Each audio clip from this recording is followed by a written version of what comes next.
Halo kaum omnivora, bagaimana kabar kalian hari ini? Semoga sehat selalu. Kali ini saya akan membawakan alur film tentang seorang pria yang mendapatkan ancaman sebuah bom dari orang misterius. Dan bagi yang belum tahu seperti apa ceritanya, langsung saja kita menuju alurnya.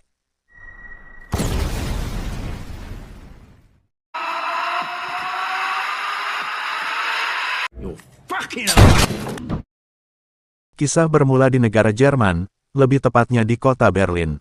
Di sana terdapat sebuah mobil yang terparkir di pinggir jalan, namun tak lama dari itu, tiba-tiba mobil itu meledak, ketika orang yang di dalamnya hendak keluar dari mobilnya. Kemudian cerita berpindah, pada seorang pria bernama Matt Truner, atau kita panggil saja dia Matt. Dia saat ini bekerja di sebuah perusahaan ternama, sebagai seorang pencari nasabah investor di perusahaan tersebut. Di dalam tempat kerjanya, Matt mempunyai seorang teman, sekaligus bos dari perusahaan tersebut, yang bernama Andres Muller. Listen, I need you to give Carl at STB Capital a call on your way in. You're an asshole. Yeah. Yeah. Di sini Matt mempunyai seorang istri, yang bernama Heather, dan juga dua orang anak yang bernama Zack dan juga Emily. Di dalam kehidupannya, Matt mempunyai keluarga yang kurang harmonis. Semua itu disebabkan karena ulahnya Matt sendiri, yang terlalu mementingkan pekerjaannya, sehingga dia jarang memperhatikan anak dan juga istrinya. Bahkan di sini diperlihatkan, ketika Zack menyebut orang tuanya, dengan sebutan namanya secara langsung. Then don't let her in my room, Matt. Hey, I am your father. Get in the car. We're going. Now. Ketika di suatu hari, Heather menyuruh Matt untuk mengantarkan anak-anaknya pergi sekolah, karena Heather sendiri sedang ada urusan yang sangat penting. Awalnya Matt menolak untuk mengantarkan anak-anaknya, karena dia sendiri juga ada sebuah pekerjaan yang tidak bisa ditinggalkan. Namun setelah Heather memohon kepada Matt, akhirnya dia mau mengantarkan anak-anaknya pergi sekolah, untuk pertama kalinya setelah sekian lama berumah tangga. You said you'd take them today? Sorry, honey. It's work. With an important Matt, client. I need to see Can't her. you-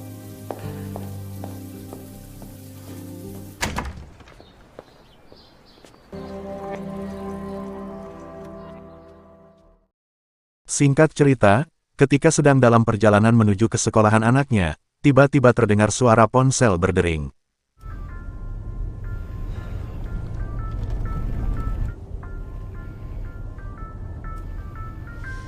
Emily, It's not mine.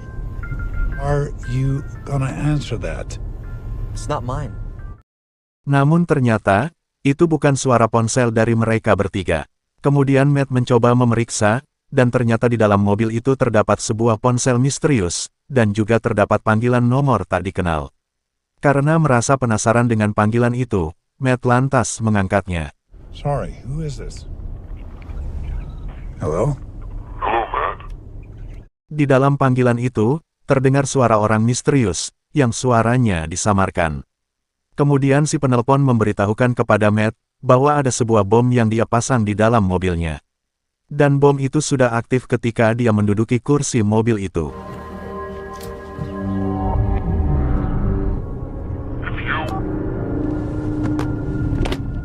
Namun di sini Matt memilih mematikan panggilan itu, dan tidak menanggapi perkataannya, karena dia menganggap bahwa si penelpon itu hanyalah sedang bercanda. Kemudian ketika dia melihat ponsel itu, di sana terdapat foto dirinya ketika sedang makan di kafe. Dari sini Matt menyadari, bahwa dirinya sedang diawasi oleh seseorang. Seketika itu juga, Matt menjadi cemas, bahkan dia tidak fokus ketika mengendarai mobilnya, sehingga dia hampir saja menabrak mobil orang lain yang sedang berhenti di lampu merah. Dad, stop!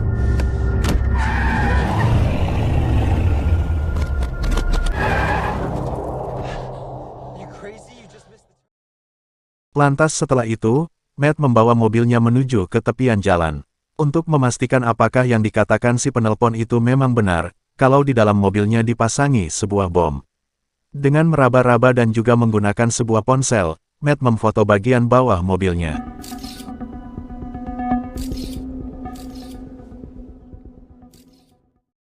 Ternyata memang benar, kalau di bawah jok mobilnya terdapat sebuah bom. Sehingga dari sini, Matt semakin cemas dan gemetaran, akan menyadari hal itu. Di samping itu, kedua anaknya merasa curiga atas tingkah laku ayahnya yang aneh.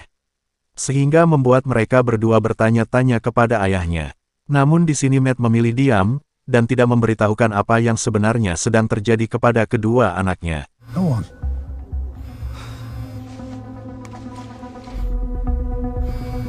Tak lama dari itu, si penelpon kembali menghubungi Matt. Di sini Matt menggunakan sebuah headset, untuk mendengarkan percakapan itu, agar supaya anak-anaknya tidak mengetahui apa yang dikatakan si penelpon. Si penelpon mengatakan, bahwa bom itu dirancang menggunakan sensor berat badan, sehingga jika Matt beranjak dari tempat duduknya, maka bom itu akan meledak. Do you understand? Yes. Drive. Selain itu, si penelpon juga mengatakan, untuk selalu mematuhi perintahnya, dan jangan pernah menutup teleponnya. Jika Matt berani melanggar perintahnya, maka si penelpon itu tak segan-segan, untuk meledakkan bomnya dengan menggunakan sebuah remote pemicu jarak jauh yang saat ini dia pegang. Do you understand? Yes. Ketika melihat kaca spion, Matt melihat ada seseorang yang sedang mengikutinya. Di sini Matt menduga, bahwa si penelpon itu adalah orang yang saat ini sedang berada di belakang mobilnya. Lantas dia menghentikan mobilnya secara mendadak, untuk memastikan apakah orang yang di belakang adalah si penelpon itu.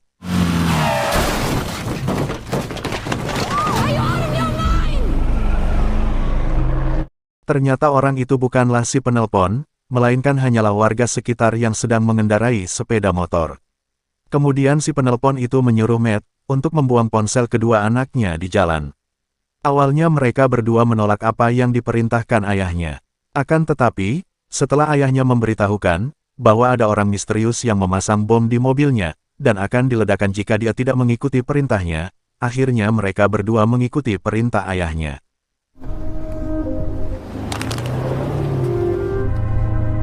Thank you.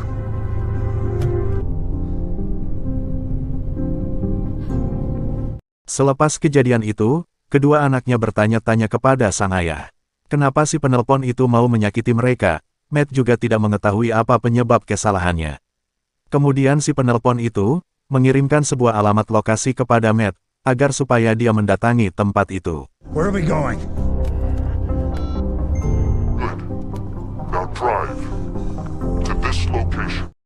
Sesampainya di lokasi yang diberikan, ternyata di sana terdapat rekan kerjanya, yang bernama Sylvain, dan juga kekasihnya.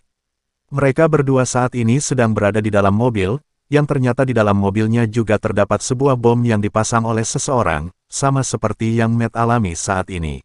Guy that called and said that there's a bomb underneath the car. Sylvan, steady up. What else? Atas kejadian itu, kekasihnya Sylvain menjadi panik dan takut, lantaran di dalam mobilnya ada sebuah bom. Bersamaan dari itu, seorang polisi mendatangi mobil Sylvain, dikarenakan di dalam mobil itu terjadi kegaduhan. Di sini polisi itu menyuruh mereka berdua, untuk turun dari mobil. Namun Sylvain menolak perintah polisi itu, akan tetapi, pacarnya memberontak memaksa untuk keluar. Sehingga pada akhirnya mobil itu pun meledak. He told you right now.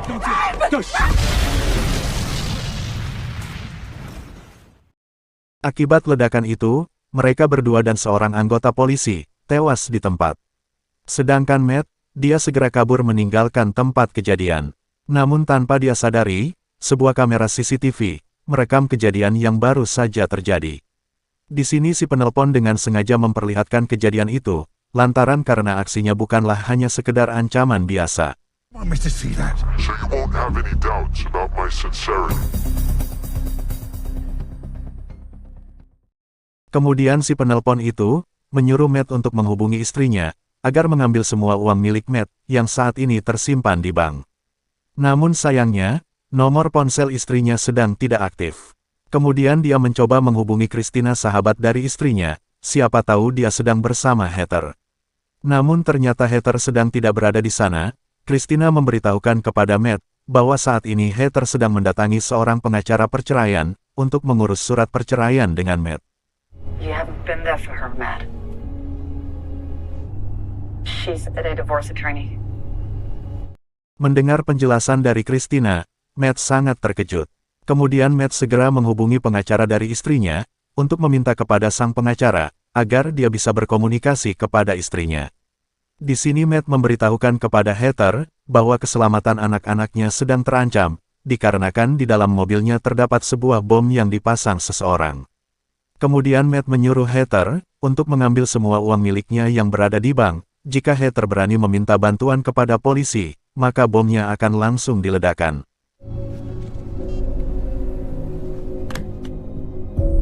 Sambil menunggu Heather mengambilkan uangnya, Matt melihat saluran berita. Di sini Matt kembali dibuat terkejut, lantaran dirinya dicurigai para anggota kepolisian, sebagai tersangka atas pelaku pengeboman. Akibat dari bukti rekaman CCTV yang pernah merekam mobil Matt, sewaktu di tempat kejadian. Sehingga pihak kepolisian menduga, bahwa orang yang melakukan pengeboman itu, ialah Matt.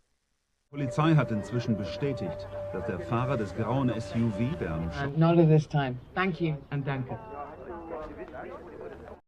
Melihat kejadian itu, Matt tetap bersikap tenang dan santai. Sedangkan Zack, sangat marah ketika melihat siaran berita itu. Lantaran pihak kepolisian salah menduga, bahwa dalam dibalik pelaku pengeboman bukanlah sang ayah, melainkan orang lainlah yang melakukannya. Kemudian Matt menyuruh Zack, untuk tenang akan hal masalah ini. Di sini Matt berjanji kepada kedua anaknya, bahwa dia akan menyelesaikan semua masalah ini, dan dia juga akan menyelamatkan mereka berdua dari kekacauan ini. Listen to me, I promise. I promise I will get you out, both of you. Singkat cerita, setelah uang berhasil diambil dari bank, si penelpon memberikan arahan, untuk memberikan uang tersebut, kepada seorang pria yang sedang duduk sambil bermain telepon. Namun setelah uang diberikan, tiba-tiba para anggota polisi berdatangan, untuk segera mengepung dan mengamankan Heather. Lantas setelah itu, si penelpon memberikan perintah kepada Matt, untuk segera pergi meninggalkan lokasi itu. It's all there.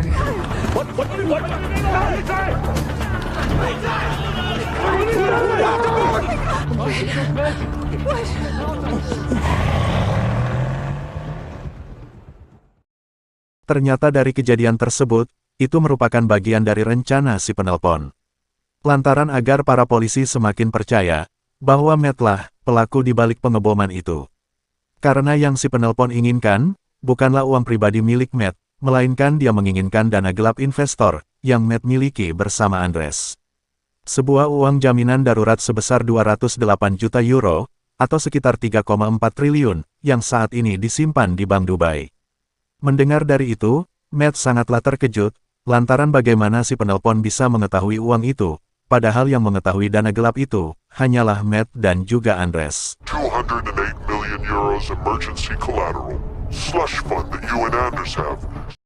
Kemudian si penelpon, mengirimkan lokasi keberadaan Andres, dan menyuruh Matt untuk pergi ke sana. Karena uang yang disimpan di Bank Dubai, hanya bisa dicairkan dari persetujuan mereka berdua. Sesampainya di sana, Andres sangat kecewa kepada Matt, lantaran ternyata mobil Andres juga terpasang sebuah bom. Di sini Andres menuduh, bahwa Matt-lah yang telah memasang bom itu, sehingga dia sangat kecewa sekali kepada Matt. Nothing. Listen. Why are you doing this? Anders. Di sini si penelpon menyuruh Matt, untuk memberikan ancaman kepada Andres, agar dia mau menyetujui pencairan dana yang disimpan di Bank Dubai. Apabila Andres menolaknya, dia menyuruh Matt, untuk menggunakan sebuah pistol yang sebelumnya telah dipersiapkan si penelpon. Awalnya Andres memang menolaknya, namun setelah Matt mengeluarkan sebuah pistol, akhirnya Andres menyetujui pencairan uang tersebut, karena dia merasa ketakutan. Okay.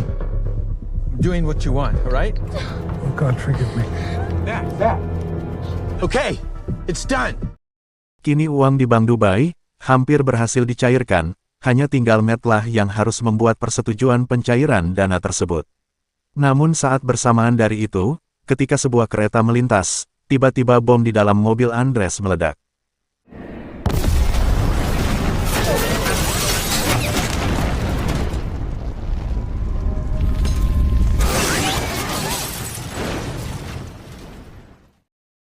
Akibat dari ledakan itu, kaki Emily terkena serpihan mobil Andres. Dari sini Matt sangat marah, kemudian dia berencana membawa Emily pergi menuju ke rumah sakit, dan tidak memperdulikan ancaman dari si penelpon. Jika dia menginginkan pencairan dana tersebut, maka si penelpon pasti tidak akan meledakkan mobilnya.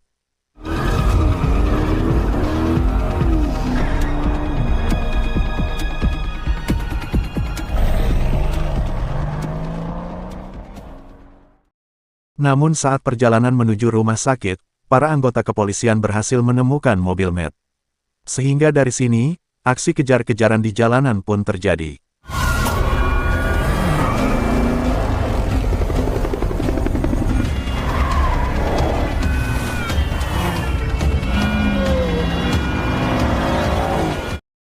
Saat memasuki sebuah terowongan, tiba-tiba koneksi signal menghilang, sehingga percakapan antara Matt dan si penelpon terputus. Namun ketika sampai di ujung terowongan, para anggota kepolisian berhasil mengepungnya.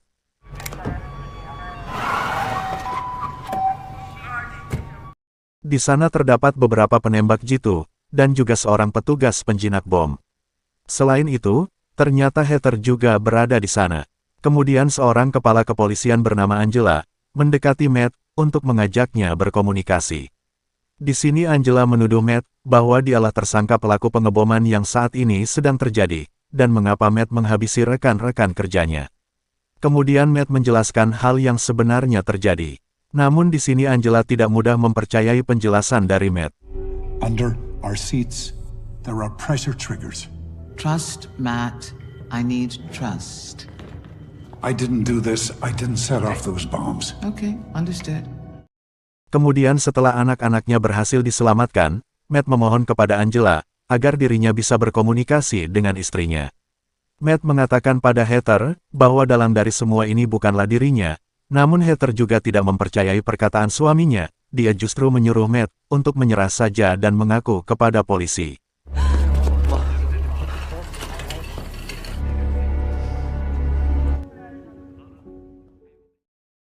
Setelah itu, Matt kembali menjelaskan kepada Angela, bahwa dirinya sedang dijebak oleh seseorang. Namun di sini Angela, masih tetap tidak mempercayai perkataan dari Matt. Karena tidak dipercayai perkataannya, Matt berencana akan mengurus sendiri semua kejadian ini. Kemudian Matt menginjak pedal gasnya, dan langsung kabur menerobos dari kepungan para polisi. Matt! Matt!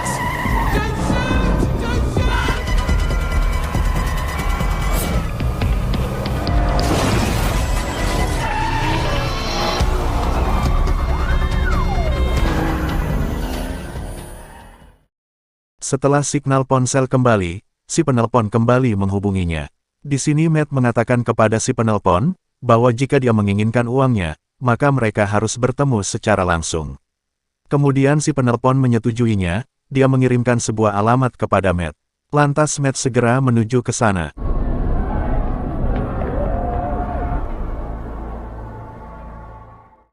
Tibalah Matt di lokasi yang dimaksud. Di tempat itu, banyaknya orang-orang sedang melakukan demo. Namun tak lama dari itu, seorang yang memakai topeng, memasuki mobil Matt. Kemudian orang itu, mengajak Matt pindah ke tempat yang lebih sepi, dan ketika sesampainya di suatu tempat, orang itu membuka topengnya. Di sini Matt sangat terkejut dan begitu marah, ternyata orang yang selama ini mengancamnya, adalah Andres.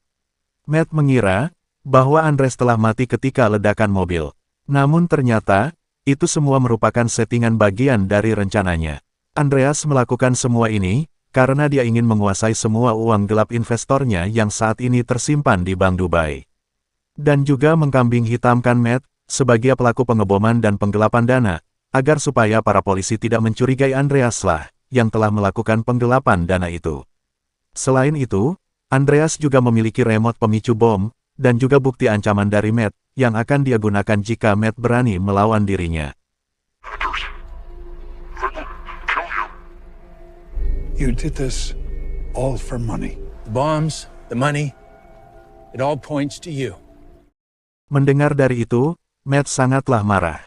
Kemudian dia memacu mobilnya, hingga menuju ke sebuah jembatan, dan menabrakkan mobilnya ke pagar jembatan.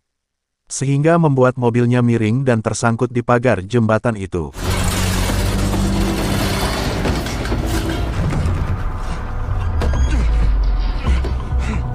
Di sini Andres sedang berusaha mengambil remote pemicunya yang terjatuh, sedangkan Matt mencoba melepas sabuk pengamannya. Seketika itu juga, Matt keluar dari mobilnya dan menjatuhkan dirinya ke sungai. Sehingga pada akhirnya bom itu meledak.